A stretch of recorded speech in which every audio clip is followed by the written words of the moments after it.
জাতীয় সাংবাদিক সোসাইটির কেন্দ্রীয় নির্বাহী পরিষদের চেয়ারম্যান বীর মুক্তিযোদ্ধা advocate Alhaj M A Majid বলেছেন, নিরপেক্ষ সাংবাদিক ও বস্তুনিষ্ঠ সাংবাদিকতা না থাকলে দেশ অনাচার, অত্যাচার ও দুর্নীতিতে ভরে যেত এবং মানুষকে নিরাপত্তাহীনতায় জীবনযাপন করতে হতো। শুধু এখানটায় ঈশ্বরটি যে আনন্দিত তা না, কিন্তু আমরাও কিন্তু কেন্দ্রীয় কমিটি তার মধ্যে যোগ্য সরঞ্জাম ক্ষেত্রে আমরাও নিজেরা গর্বিত আমরা মনে করি। নির্যাতন সেল যেটা আছে সেই সেলের কিন্তু যারা অন্যতম দায়িত্ব পালন করতেছেন গোটা বাংলাদেশের জন্য, বস্তুনিষ্ঠ সংবাদ পরিবেশন করতে গিয়ে যদি কেউ মানে মামলা বা হামলার সম্মুখীন হয় তাদেরকে আইনগত সহায়তা দেওয়ার জন্য সুপ্রিম কোর্টে এনারা বিনা পয়সায় সাংবাদিকদের বস্তুনিষ্ঠ সংবাদ পরিবেশন যারা করে থাকেন তাদেরকে সহযোগিতা করেন, সমস্ত বিনা পয়সায়। এবং ওনারা যে আপনাদেরকে বিনা পয়সায় শ্রম দিয়ে যাচ্ছেন আলোচনাভাবে, সেজন্য কিন্তু তাদের কাছে আমাদের হচ্ছে কি, আমাদের সাংবাদিকরা হচ্ছে বলা হয় সমাজের দর্পণ, সমাজের দর্পণ, যাদেরকে বলা হয় রাষ্ট্রের চতুর্থ স্তম্ভ, যাদেরকে বলা হয় জাতির বিবেক।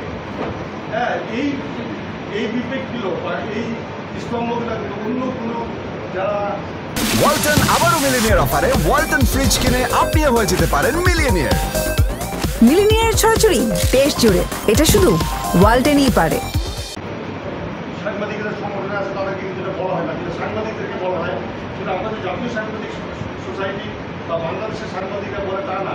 এটা কিন্তু কোথাও থেকে এটা স্বীকৃত যে জাতীয় সাংবাদিকরা জাতির বিবেক, রাষ্ট্রের চতুর্থ স্তম্ভ এবং সমাজের দর্পণ।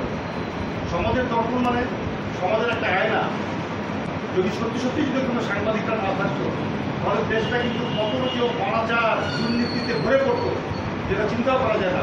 এমন অনেক ক্রাইম যারা পুলিশদের দ্বারা হচ্ছে, অনেক ক্রাইম যারা সমাজে রাজনীতিবিদ যারা করে থাকে, আরও যারা সত্যি সত্যি যারা ক্রিমিনাল তারাও যেটা করে থাকে, সেটা কিন্তু জাতির কাছে, সমাজের কাছে তুলে ধরে কিন্তু সাংবাদিক।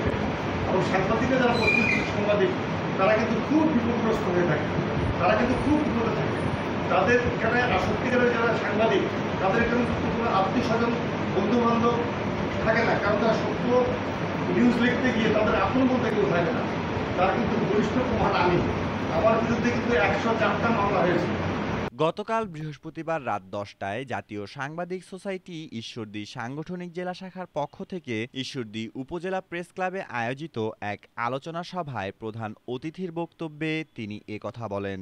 ঈদ পরবর্তী দেশব্যাপী সফরের অংশ হিসেবে এই আলোচনা সভার আয়োজন করা হয়। জাতীয় সাংবাদিক সোসাইটির কেন্দ্রীয় নির্বাহী পরিষদের সাংগঠনিক সচিব ও ঈশ্বরদী উপজেলা প্রেস ক্লাবের সভাপতি তৌহিদ আক্তার পান্নার সভাপতিত্বে এবং সাধারণ সম্পাদক আব্দুর রৌফ জোয়ারদারের সঞ্চালনায় অনুষ্ঠানে বিশেষ অতিথি হিসেবে উপস্থিত ছিলেন জাতীয় সাংবাদিক সোসাইটির কেন্দ্রীয় নির্বাহী পরিষদের senior vice chairman advocate doctor Shibbir Ahmed, সাংবাদিক নির্যাতন সেল সুপ্রিম কোর্ট শাখার অন্যতম কর্ণধার ও অ্যাপিলেট ডিভিশনের senior advocate MD Ibrahim Mollah, কেন্দ্রীয় দপ্তর সম্পাদক আসমা আহমেদ ও সহ সাধারণ সম্পাদক মামুনুর রহমান প্রমুখ।